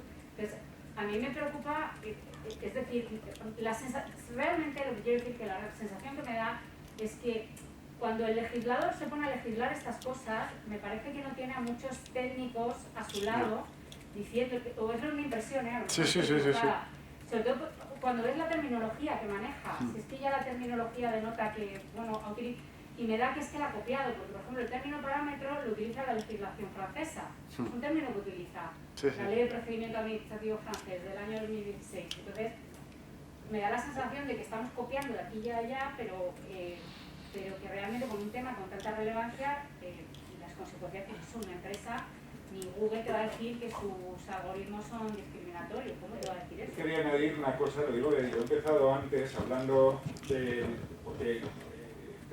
lo que la Agencia Española de Protección de Datos ha determinado sobre el artículo 22, cuál es la lógica del algoritmo. Lo ha detallado en 10 líneas o en 8, y es bastante razonable y tampoco es tan difícil, aunque no sean términos técnicos. Detalle de los datos empleados para la toma de decisión. Importancia relativa de cada uno de ellos para la toma de la decisión. Calidad de los datos de entrenamiento, tipo de patrones, perfilados realizados, implicaciones, existencia de supervisión humana o no. Eso está escrito y está... Es a nivel de la agencia, Lorenzo. Ya, pero claro, estamos hablando de distintos... es decir, en cada legislación sectorial dice una cosa. Entonces, al final es un poco... Y yo iba a entrar en el paralelismo que él ha señalado entre el 22 y la exigencia de la ley Rider, pues tampoco es hoy por hoy resoluble, es decir, cuáles son las finalidades que tiene esta transparencia de cara a los representantes sindicales. Como ha dicho, esencialmente quiero saber para qué estás usando esto. Y eso creo que no es revelar ningún secreto de empresa, y cuál es la lógica del algoritmo, qué datos utilizas. Y a partir de ahí ya podrá establecer y atacar las decisiones de la empresa. Claro, sí, de hecho, yo estoy muy de acuerdo contigo, que probablemente la ley, este artículo de la ley Rider se tendría que haber basado mucho más en el artículo 22, de que para algo lo tenemos, tendría que haber utilizado exactamente la misma terminología, lógica del algoritmo, y nos olvidamos. Pero recordemos que esto pasó por un proceso de negociación con la patronal. Es decir, y la patronal ahí también dijo algo, y a lo mejor la patronal no le gusta lógica del algoritmo porque parece demasiado invasivo, y entonces ha negociado algo un poquito menos. Lo que pasa es que, porque ya digo, por ejemplo, que no esté lo de las consecuencias es muy llamativo, porque creo que es la base. Ahora, eso no impide que los tribunales, cuando hagan su interpretación, hagan una interpretación finalista y acaben llevando a la lógica del algoritmo. Es decir, pues mira, tenemos una regulación, además de protección de datos, que es verdad que es para el alcance individual, pero que puede ejercer también los sindicatos a través de los representantes, y más cuando tenemos el nuevo 64.4D del estatuto, ¿no? Que permite. Entonces, yo creo que al final se homogeneizarán las dos, y que será lo que dice eso, como dice Lorenzo, es decir, se aplicará la lógica del algoritmo, a pesar de que la terminología no sea exacta para la ley Rider, aquí, aunque no sea... Sí. Cosa, pero es que creo que es esencial, más allá ya de este tema, y creo que lo podemos dejar zanjado, por supuesto el legislador siempre puede ser mejor, pero es la importancia que ha subrayado que en esta ley hable de afectar a derechos. Exacto. Y el reglamento futuro de inteligencia artificial hable de decisiones basadas, no solo, no como actualmente el 22, es una barrera a las garantías, dice únicamente. Entonces, como la mayoría de todas las decisiones que se adoptan hoy por hoy en el ámbito laboral, en el sector público, no son únicamente automatizadas, porque lo has explicado muy bien, cuando te pase el ranking, dirá, pues oye, o simplemente pones la transparencia ahí para que todo el mundo lo vea y que cada uno se acongoje. Sí. O que... Entonces, sí. Pero la afectación a derechos, la palabra afectar a derechos es mucho más importante que... O el que las decisiones sean basadas, porque por ejemplo, mañana hablaremos de Biogen o de otros, pues ahí sí que hay decisiones basadas en lo que está decidiendo Biogen, pero la decisión la toma un juez, la toma un fiscal. Yo creo que ese corrimiento del velo de las decisiones que no sean únicamente automatizadas es la clave para exigir la transparencia. Hoy por hoy, yo leía el artículo 22 interpretado por la Agencia de Protección de Datos, pero sigue teniendo una barrera, solo hay que informar y explicar, porque en verdad no, aunque el artículo 22 hable del derecho a no decisiones automatizadas, es un falso derecho. No es un derecho de verdad, es una garantía añadida, y la garantía está en la explicabilidad y la transparencia, porque las decisiones se pueden adoptar cuando haya necesidad, consentimiento, ley, etc. Pero en todos los casos habrá explicabilidad y transparencia. Entonces ahí el problema que hoy tenemos es que no hay transparencia ni explicabilidad porque no son decisiones solo automatizadas. Y en el ámbito laboral esa barrera ya la están rompiendo, y creo que es la clave. Sí, por eso yo lo he explicado, porque aquí el ámbito de aplicación es mucho más grande, porque es que afectar es mucho más débil que el únicamente. O sea, nos hemos ido de hecho de un polo al otro, porque únicamente es, bueno, pues eso, un nivel de aplicación muy estricto, y afectar, pues por su propio sentido, es pues cualquier cosa que para la decisión haya tenido un 1% ya está afectando, ¿no? Para que nadie se quede sin participar de los que ha pedido la palabra, usted primero y después la compañera de detrás, y usted, y ya rematas tú, ¿vale? Perfecto. Sí, bueno, yo creo que poco añadir. Sí comparto el criterio de que lo que hay que intentar sacar de ese precepto es la finalidad. De hecho, entiendo que cuando se configura un derecho laboral, aunque no sea individual, hay que ser preciso, pero en este caso la precisión va en contra del derecho, claramente. Es decir, cuando el legislador adopta esa decisión, así lo medita.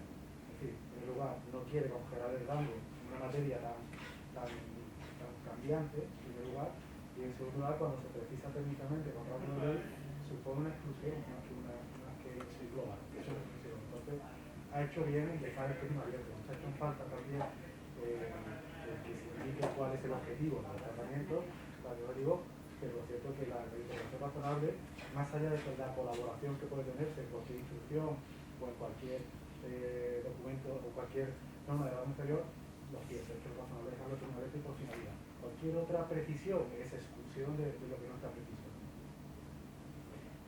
Sí, solo quería profundizar en cómo está pasando en la práctica, ¿no? Los casos que ha habido, que yo conozco solo dos, bueno, creo que ha habido otro en el servicio de empleo austriaco, pero lo leí una vez y luego no volví a encontrar la información. Que yo conozca es Google. Google tenía un proyecto, Maven, no sé si os suena, que era un proyecto que nunca se ha sabido muy bien lo que estaban haciendo, ya se lo había encargado el gobierno americano a Google, y Google había dicho que sí, estaban trabajando. Y debió de haber, yo intuyo, un grupo de personas que no estaban nada contentas con lo que ese proyecto significaba. Yo creo que era algo letal, posiblemente drones, era inteligencia artificial y era letal. El caso es que se rebelaron, y a través del sindicato presentaron una reclamación y se montó una especie de huelga y tal, y lo debieron de intentar no contar, pero saltó, si lo buscáis lo encontraréis. Y hubo un segundo caso que yo conozco, que es Amazon. Amazon es de 2016, yo creo ya, y estaban usando una solución para mejorar sus procesos de selección, creo que de directivos sobre todo. Y claro, como tenían sesgo, porque los datos siempre habían cogido hombres, porque eran los que eran ingenieros, pues salían preferidas siempre hombres. Y entonces, a lo que voy es a que quizá el debate es muy nuestro, muy de juristas, porque no entendemos, pero pienso que muchos de estos casos van a salir porque empleados, ingenieros, que son los que tienen la capacidad de darse cuenta, o bien alguien muy de dentro de la casa que detecta que, joder, seguimos cogiendo solo los señores, va a decir, oye, aquí hay algo. ¿Sabes lo que te digo? A ver, entonces, estoy de acuerdo con vosotros. Sí, pero yo estoy de acuerdo contigo. Es que claro, yo cuando me pongo a leer la ley, etcétera, digo, bueno, ¿y esto qué es en realidad lo que quieren decir? Porque estamos todavía, desde el punto de vista legislativo, intentando afinar todo esto. Y claro, yo la poca o la experiencia judicial que tengo es que luego el juez se la toma, es decir, pues depende de la interpretación que le quiera dar. A lo mejor te coge una interpretación estricta y te cruje. A lo mejor te coge una interpretación pro derechos y cruje la otra parte. Es decir, es claro, a mí me preocupa, en un tema además que es tan ad hoc, porque estamos hablando de sistemas muy ad hoc. Y claro, creo que es tan mala la excesiva generalización como la concreción. Entonces, es que justamente, si no recuerdo mal, y esto cógenmelo con comillas, en un informe que hizo el Parlamento inglés, que se lo hicieron durante un año, ¿os acordáis de ese informe que ya tiene unos años? Allí luego había una serie de medidas, y una de ellas era un thesaurus. Era un thesaurus que yo sí que creo que es una magnífica idea, y que, ¿sabes? Y una segunda cosa que yo estoy viendo como tendencia cada vez más en este ámbito de Legal Tech es la estandarización. Que al final es, creemos vocabulario, vamos a ponerlo, y usemos a nivel global, mundial, todos el mismo vocabulario para los desarrollos tecnológicos. Entonces yo sí que creo que... Igual que en contratación hay estandarización, pero incluso en normas técnicas de qué ítems hay que publicar y cómo hay que publicar los de los contratos públicos, que están desarrolladas por la propia NOR. Es que tienes vocabularios, y eso es muy habitual en el mundo informático. No olvidemos que estamos hablando de derecho laboral, que es un principio totalmente diferente al derecho administrativo. Y ya claramente en favor del trabajador la interpretación. Absolutamente. Si te conozco primera, eso, estoy de acuerdo. En primera fila había pedido la palabra por rotar también un poco. Bueno, quizá llevo casi 4 horas escuchando, y quizá por mi edad o por mi experiencia, quizás soy el mayor de esta sala, porque en el año 78 pues dirigía una empresa de 250 personas del sector textil, muy joven, era un economista muy joven, y viví toda la experiencia del cambio de legislación laboral en este país. Viví semanas de huelga, incluso me vi inmerso en que para poder entrar en fábrica y mujeres volcaron el vehículo donde íbamos dentro para intentar, yo era el director de fábrica, y durante todo ese tiempo viví la experiencia de cómo fue evolucionando los sindicatos, el crecimiento de los sindicatos. Y ahora estoy un poco asustado de dónde está el ser humano, dónde está el individuo. Aquí hemos estado hablando solo de softwares, de hardwares y de esto, y el individuo, que es el último, el destinatario de esa legislación laboral, fiscal, etcétera, no cuenta. ¿Dónde están los sindicatos? Yo recuerdo, viví una experiencia de un cierre de una empresa a nivel nacional con 400 trabajadores, con delegaciones en todo el país, en un procedimiento concursal, donde yo representaba a la empresa, porque luego, después de dirigir esto, he tenido durante 30 años un despacho de asesoramiento tributario. Y entonces, estoy oyendo esto y estoy alarmado, porque realmente, ¿dónde se tiene en cuenta al trabajador? No cuenta. ha perdido los sindicatos porque los sindicatos ellos mismos se han hecho el harakiri, ellos mismos.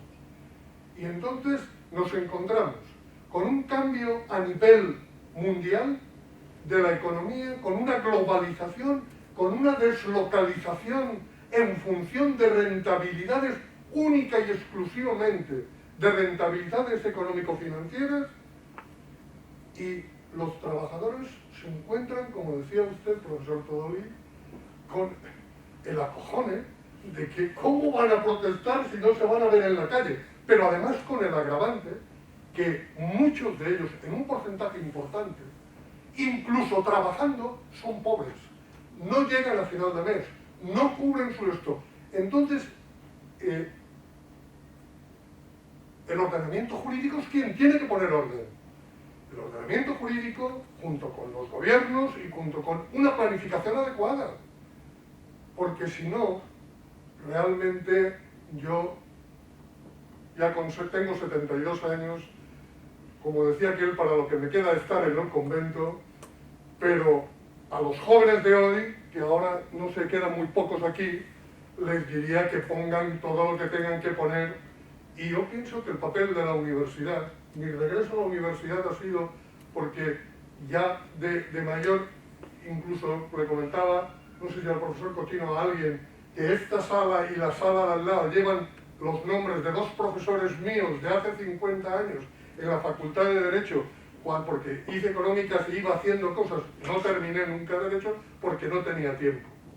Entonces, realmente, también me sorprendo que ante una cosa como esta, un congreso como este, la poca afluencia de gente en un momento determinado que tendría que estar interesada. Entonces, yo me dirijo a los profesores.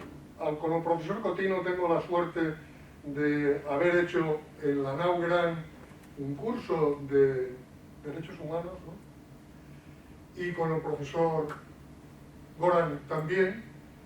Y entonces, es lo que realmente le pregunto al profesor Todolí como especialista en Derecho Laboral. ¿Hacia dónde caminamos?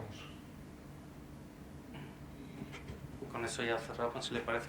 Sí, bueno, a ver, haría falta mucho más tiempo del que dispongo, pero sí, precisamente ese es uno de los temas a los que yo me dedico y llevo tiempo investigando, es precisamente esto, cómo tanto globalización como digitalización, los dos factores han modificado en gran parte la situación y en realidad la cuestión de la igualdad económica, es decir, el cómo entre, pues eso, porque claro, hay que recordar que el salario es el mayor distribuidor de renta que hay, es decir, de la riqueza que se queda en un país, el 60 y pico % se reparte a través de los salarios. Luego, obviamente, los impuestos hacen un reparto de la riqueza, etcétera, pero de todo lo que se genera en un país, los salarios es la mayor forma de reparto. Y esto, en los últimos 30 años, no solo en España, en Francia, en Alemania, en Estados Unidos, la parte que se reparte a través del salario, es decir,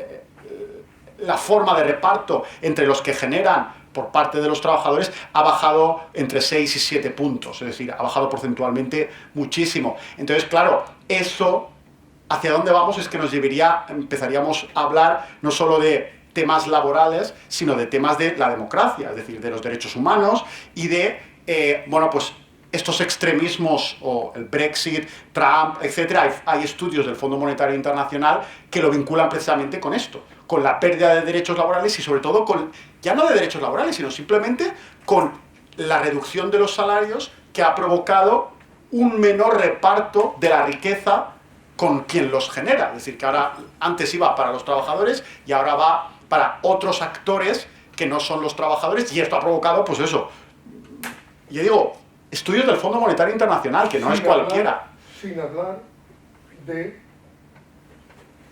el fraude fiscal y los paraísos fiscales, sí, y sin hablar sí. de la presión fiscal existente. Sí. Entonces, esto daría pues para... Por eso, sí, esto daría para mucho más. Hasta mañana a la hora de la clase. Cerramos con Juanma Belloto, que estaba pensando ahora en la vuelta del tren. Sí, yo de hecho estoy mañana interesado en ser súper rápido porque si no me quedo sin volver y tengo que hacerlo, ¿no? Y lo hago por alusiones, hasta medio técnicos y técnicos y tecnólogos de cierre. Yo no programaba hace muchos años, pero en cualquier caso de alguna manera sí puedo dar respuesta a una de tus preguntas, ¿no? Perdona, pero tomo algunas notas porque además de paso respondo a alguna otra reflexión. Pero has entendido mi preocupación, Sí, perfectamente. O sea, yo estoy de acuerdo contigo en la necesidad de un vocabulario común, está claro. Lo que pasa es que ese ejercicio no se hace un día para otro, ¿no? Pero ya te adelanto que no existe ni en la tecnología. Es decir, en función de con quién hables, el concepto de inteligencia artificial, machine learning, deep learning, es decir, tiene conceptos distintos, ¿no? En este caso, en cualquier caso que comentabas concretamente, haciendo referencia a las palabras parámetros, regla e instrucción, dudo mucho que la ley, que yo desconozco, se refiera a los conceptos técnicos que técnicamente un informático pueda entender por esos conceptos, ¿no? Con eso entiendo que resuelvo tu primera pregunta, que era lo que lanzabas, ¿no? Después hago dos pinceladas muy rápidas, el pro de mi tren, acerca de las reflexiones que han surgido al final y que han sido muy interesantes, ¿no? Una primera, o sea, relacionada con esto es que al final yo creo que la reflexión que se hacía, ¿no?, acerca de que quizás esa especificación tan concreta no sea buena para la ley, sino que haga falta realmente una mayor generalización y sobre todo enfocarla, y sin ser, yo soy tecnólogo, no tengo ni idea de leyes, entre comillas, más de las cosas que digo a Lorenzo últimamente, de las cuales me enriquezco, pero yo creo que el ejercicio de enfoque sobre la consecuencia y el efecto, no solamente en el ámbito legal, sino en otros muchos técnicos ámbitos, y si lo expresamos en términos tecnológicos, es decir, veámoslo como una caja negra, ¿no? Es decir, independientemente de cómo funcione, cuál es el efecto. Y si hay un efecto que es negativo, entonces hago foco sobre ello, ¿no? Yo creo que es la forma de enfocarlo, ¿no? Y después hago una reflexión, y esta es para cerrar por mi parte, ¿no? Y relacionada precisamente con lo que lo ha dicho el último interviniente, ¿no? Esta persona que nos ha comentado su experiencia, y es, yo os hago una reflexión, y es, aquellos que de alguna manera, y lo comentábamos en la comida, ¿no?, hemos vivido pues, la eclosión, por ejemplo, de Internet, y hemos visto el uso, entre comillas, peregrino, o no muy aterrizado que se le daba a Internet, a determinadas tecnologías de esa época, puesto que no sabíamos realmente ni el por qué ni el para qué utilizarlo. Y en ese ejercicio hacíamos mucha elucubración y se hacían patinazos importantes para utilizar la tecnología. Ahora si nos damos cuenta, yo particularmente creo que os digo una cosa, hay muchas, digamos, elucubraciones acerca del uso de la inteligencia artificial.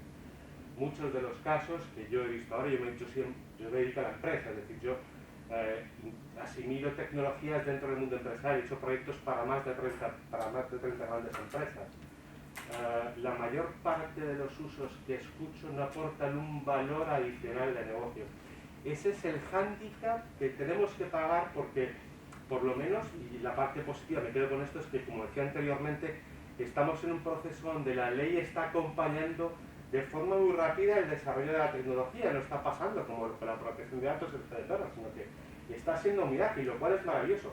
El hándicap que tenemos que pagar es que posiblemente en ese ejercicio de intentar normalizar o hacer una regulación, pues caigamos en el ejercicio de lucubrar si para este caso vamos a utilizar inteligencia artificial, tal, cuando realmente yo, por lo menos, y con nuestra perspectiva, y no solamente yo, sino de lo que se ve es que realmente hay usos de los que se habla, que se va a hacer sobre la inteligencia artificial, que realmente son meras elucubraciones, que no aportan un valor real de negocio. Algunos de ellos han sucedido por aquí. No los voy a valorar yo, ni los voy a juzgar yo porque son mi criterio, ¿no? Pero es un ejercicio de alguna manera que está ahí y que de alguna manera estamos pensando que la inteligencia artificial puede aportar valor en procesos de despido, de contratación, de tal, cuando realmente el simple coste empresarial que supone crear esa solución inteligente no tiene un retorno de inversión respecto de lo que te ahorras en personal a la hora de hacer ese proceso de negocio, ¿no? Por tanto, esa lucubración que hacemos acerca del uso de la inteligencia artificial y que vosotros como juristas intentáis normalizar, y nosotros como tecnólogos intentamos aplicar al negocio, hay que tener cuidado porque también no vamos a hacer todas muchas lucuraciones. que sea ese el peaje que tenemos que pagar para no sufrir digamos, las consecuencias de aplicar una GDPR 20 años después de tenerla que haberla aplicado, ¿no? Por tanto, bueno, no pasa nada. Pero vamos, tranquila, los conceptos parámetro, regla e instrucción a los que se refiere esa ley que yo desconozco, seguro que no son temas técnicos y por supuesto estoy de acuerdo contigo, vamos a tener que crear un vocabulario común, lo decías tú antes, ¿no? Esta taxonomía, este tesaurus, ¿no? Bueno, esto nos pasa siempre, ¿no? Y yo digo que incluso dentro de la tecnología no utilizamos todos las mismas palabras para referirnos exactamente a los temas. Bueno, pues muchísimas gracias por esa última intervención y nada, muchísimas gracias al profesor Todolí y al profesor Plaza que ya se tuvo que marchar. Nos vemos ya mañana a las 9:45 con el próximo panel. Muchas gracias.